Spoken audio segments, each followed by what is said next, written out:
তো বন্ধুরা, রাজ্য সরকারের বকেয়া ডিএ নিয়ে কিন্তু বিরাট আপডেট চলে এসেছে। এর অ্যাকাউন্টে অলরেডি কিন্তু ঢুকতে শুরু করে দিয়েছে পেনশনভোগীদের। সবচেয়ে বড় আপডেট, হঠাৎ করে রাজ্য সরকারি কর্মচারীদের টাকা দিতে আরম্ভ করে দিয়েছে।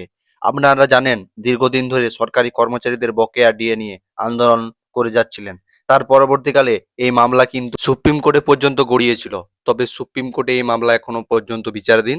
তবে তারই মধ্যে মাননীয় নতুন মুখ্যমন্ত্রী শুভেন্দু অধিকারী মহাশয় রাজ্য সরকারি সংগঠনের সঙ্গে এই ডিএ নিয়ে একটা বৈঠক রেখেছেন।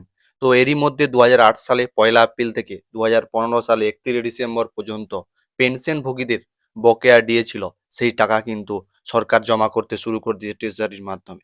অনেকের ব্যাংক অ্যাকাউন্টে ইতিমধ্যে কিন্তু পয়সা ঢুকে গেছে। কর্মচারী পেনশনভোগীদের মনে আশার আলো জেগে উঠেছে। তবে রাজ্য সরকারের তরফ থেকে এখনো অবধি ডিএ নিয়ে নির্দেশিকা জারি করা হয়নি। তো যারা যারা পেনশনভোগীদের ডিএ পেয়ে গেছেন, তো কমেন্ট বক্সে অবশ্যই জানাবেন, তাহলে অন্যদের সুবিধা হবে।